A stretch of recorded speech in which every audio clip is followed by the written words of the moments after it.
C'est après 72 heures de formation et échanges interactifs marqués par un colloque sur l'inclusion scolaire et la prise en charge des élèves à besoins éducatifs particuliers, organisé par l'Association des professionnels en sciences de l'éducation du Gabon, APSEG, en partenariat avec le ministère de l'Éducation nationale, Affaires sociales, Ambassade de France, Organisation internationale de la francophonie, ALBA, IMEPA et les éditions STAM, que la présidente Myriel Essono Eban a fait le point de l'événement devant la presse. Ici à l'IPN, l'Institut pédagogique national, où nous avons eu en mode hybride je tiens quand même à souligner quelque chose de formidable.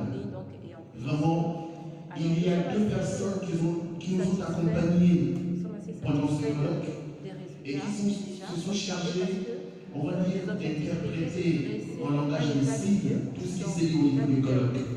Ces deux personnes, c'est Mme Pamou, ici présente, que je demande à venir très fort, s'il vous plaît. Voilà. Vraiment, depuis que le 9 elle n'a cessé de transmettre ce message à nos frères et sœurs sourds-muets. À côté d'elle, il y a M. Nzirou. Non, M. Nzirou, venez. Voilà. M. Nzirou aussi, vous venez. Voilà. Ce sont deux amis qui ont voulu porter ce message aussi à nos frères et sœurs qui sont sourds-muets. Voilà, merci beaucoup. Merci madame. Merci à monsieur. Que nous allons soumettre au ministre de l'Éducation nationale, au ministre de l'Enseignement supérieur, au ministre des Affaires sociales, disons à tous les ministères concernés pour véritablement arriver à la matérialisation de l'éducation inclusive au Gabon. Alors les recommandations, c'est essentiellement déjà la formation. Il faut former les enseignants, il faut former les apprenants, il faut former les élèves. Parce qu'en fait, les parents, on s'est rendu compte en fait que l'inclusion, ça ne doit pas rester que dans des colloques, que l'inclusion, ça doit être quelque chose de matérialisé. Et pour que ça se passe de manière effective, pour que les parents ne voient pas leur enfant comme une malchance, il faut former ces pratiques inclusives. Et je pense que nous sommes assez satisfaits par rapport à cela. Donc, au niveau des recommandations aussi, on a demandé à ce que nous puissions établir un guide de bonnes pratiques inclusives.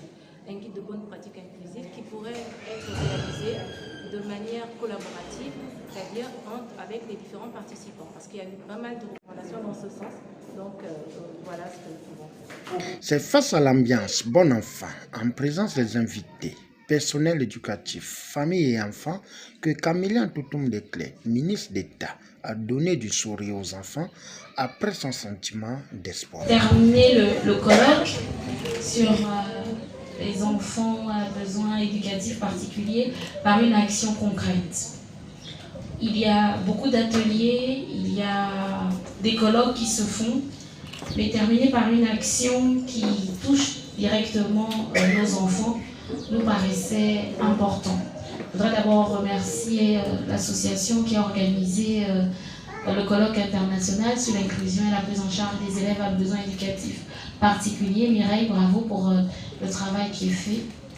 Merci également à Madame le ministre des Affaires sociales pour son accompagnement, pour son soutien, et ainsi que Monsieur l'ambassadeur de France, parce que tout ceci n'aurait pas pu bien s'organiser sans votre participation à tous et à toutes, parce que lorsqu'on parle d'inclusion, c'est d'abord la volonté. Il faut sortir des discours, il faut sortir des promesses, il faut sortir des bonnes intentions, même si c'est de là que partent les grandes actions pour agir. Et au mois de juin 2024, ça fait, si ma mémoire est bonne, 10 ans qu'on célèbre la journée internationale des personnes qui vivent avec atteinte d'albinisme.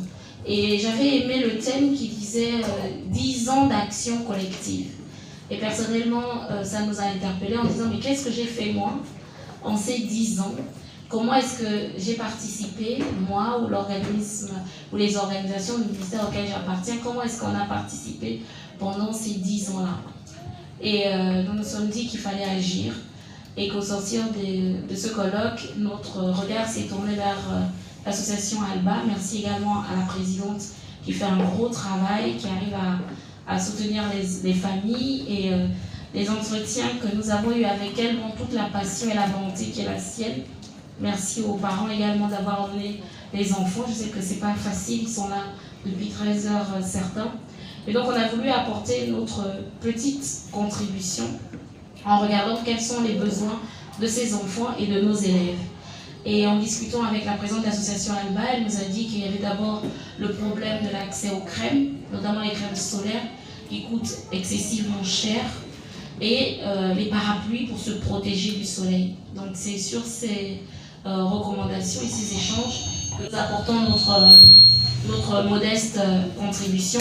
L'air, c'est l'huile d'amande douce du Gabon. Et pour la petite histoire, ce qui m'a amené à faire ces produits, c'est que moi, étant toute jeune, encore au primaire, il y avait une petite fille albinos qui était à l'école où nous étions. Et je trouvais qu'elle était tellement belle et nous, on voulait tellement ressembler à cette petite fille parce qu'on pouvait vraiment voir que ses parents prenaient bien soin d'elle et on voulait tous être comme elle. Lorsque je suis allée maintenant au niveau du lycée public, j'ai remarqué que les autres qui étaient albinos n'avaient pas forcément le même traitement, ça veut dire qu'ils avaient des problèmes. Et donc moi, en tant qu'esthéticienne, conseillère dermocosmétologue, ça m'a poussée justement à faire en sorte de faire des études spécialisées sur ce qui concerne les problèmes de peau. Parce que je m'occupe de tout ce qui concerne les problèmes de peau, pas seulement le type de peau albinos, mais des personnes qui ont des problèmes de peau, que ce soit des types de peau noire, des personnes qui ont des peaux claires. Donc tous ces produits cosmétiques, je les fais. Et aujourd'hui, c'est pour moi une fierté de dire que je suis gabonaise et j'ai une marque de produits cosmétiques made in Gabon. Donc je remercie la ministre. On est un colloque international de qualité sur les enfants à besoins éducatifs particuliers. L'implication également du ministère des Affaires sociales et de l'ambassadeur de France. Ça a été un colloque très enrichissant avec des grandes recommandations et surtout il se termine par une action concrète. Nous organisons beaucoup des ateliers, il y a certes des colloques qui se font, mais là on peut dire de la parole aux actes tout de suite et nous avons choisi les enfants atteints d'albinisme qui ont des besoins particuliers au-delà des besoins éducatifs. Déjà c'est de les protéger par rapport au soleil et avec ma collègue ministre des Affaires sociales, notre plaidoyer, c'est la prise en charge des crèmes solaires. Mais là, je peux dire qu'on a fait une belle action. Non seulement on a donné une gamme de soins appropriés pour les peaux des enfants albinos, mais cette gamme est faite par une jeune gabonaise qui est dermatocosmétologue et qui a travaillé avec les produits de chez nous, les produits du terroir. Donc, c'est une valorisation du Made in Gabon et de dire que nous avons des solutions en interne également pour les difficultés ou les tout types de peau qui ont des besoins particuliers. Donc, nous allons poursuivre ces opérations-là avec les parapluies sombres, protéger nos enfants et d'autres mesures seront prises dans les salles de classe, notamment leur positionnement dans la classe parce que beaucoup d'entre eux ont des problèmes de vue.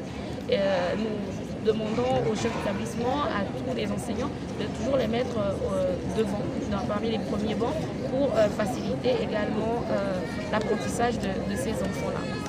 Donc, au sortir du colloque, nous devons dire que les questions d'handicap sont regardées avec un autre regard, mais surtout la volonté de vouloir détecter très tôt. Il y a des enfants qu'on peut mieux accompagner lorsque la détection est faite plus vite.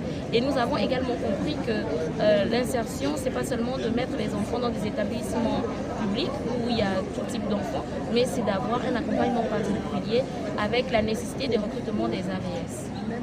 Nous notons que l'organisation remercie les partenaires et invite les plus hautes autorités d'avoir un regard particulier dans la prise en charge et l'amélioration des conditions d'insertion pour le bien-être social.